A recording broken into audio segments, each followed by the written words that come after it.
Hi, everyone. So, I have another thought for you to share.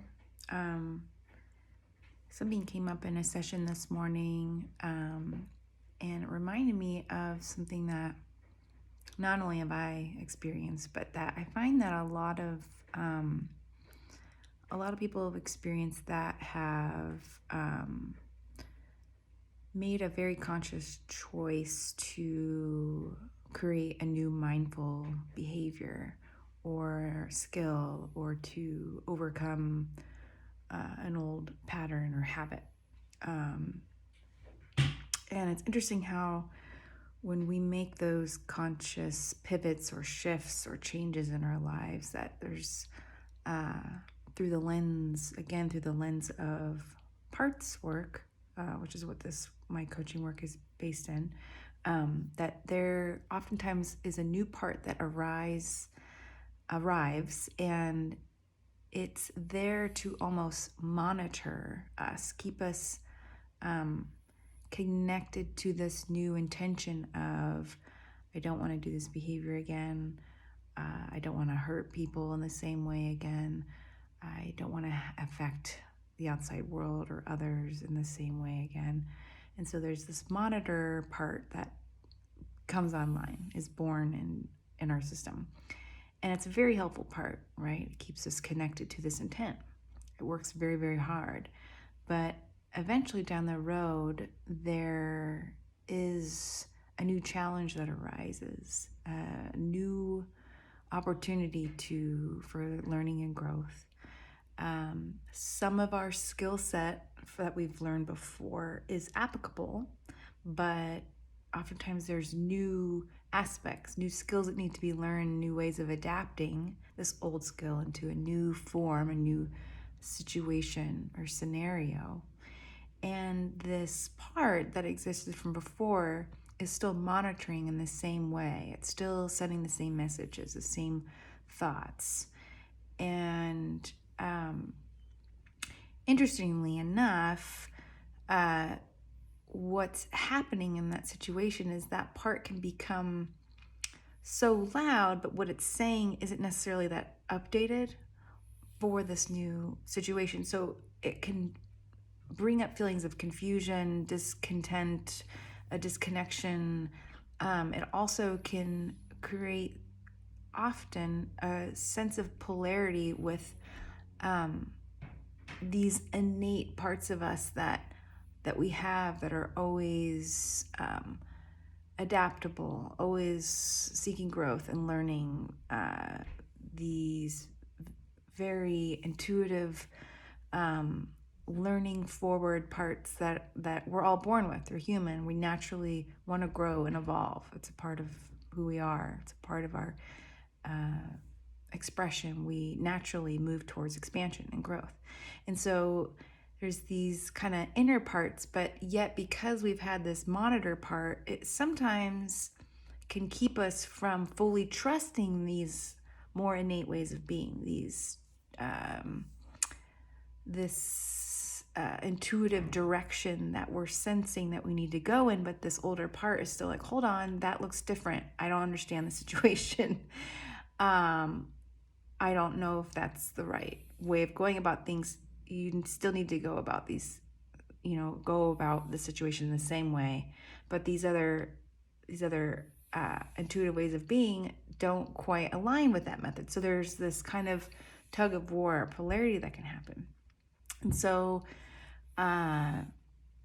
what's really fascinating and fun, I think, and deeply healing and very helpful is that through parts work, we can get to know what are these different parts, what are their jobs, what are they needing, what are they saying, what are they still believing, and really getting to know what these different parts have to say and what their jobs are, what their roles are. And then with that creates more understanding, compassion, an opportunity to lovingly challenge or update these thoughts and beliefs.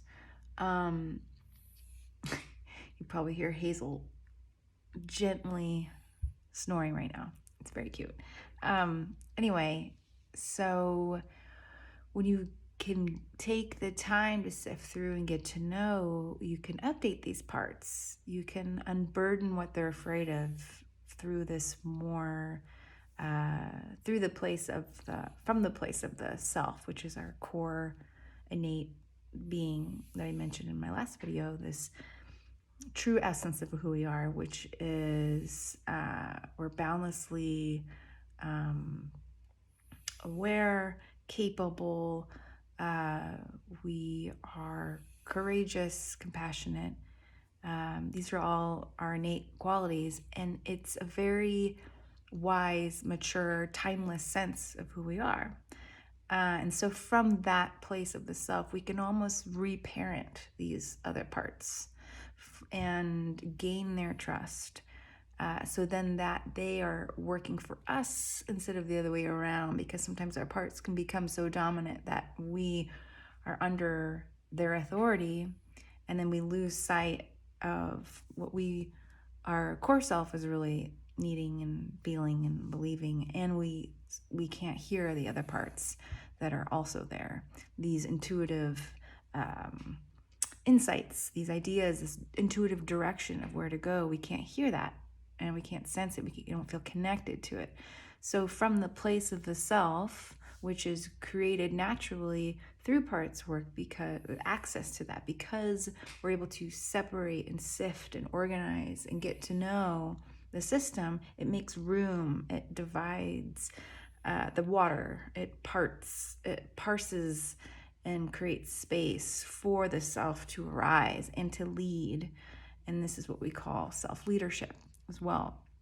So from that place, we can then take a look at any of these parts that might be polarized and creating this tug of war sensation, or this in a lot of cases, confusion, torment, discomfort, anxiety, depression. We get stuck. We don't know which way to go. So just kind of wanted to offer that through that type of just self-discovery and work, we can create more, not only harmony, but a sense of trust of, okay, I've learned how to adapt in the past. I've learned these new skills and behaviors, but have I integrated that fully into my system to a degree where I trust my capacity to navigate new situations?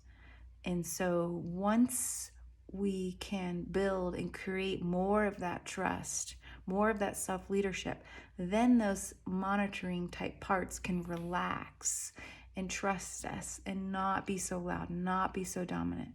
So just wanted to kind of offer that perspective and opportunity that is available.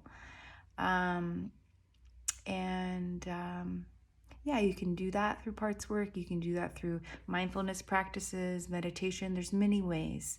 But just wanted to kind of bring perspective to that experience that I think a lot of us have.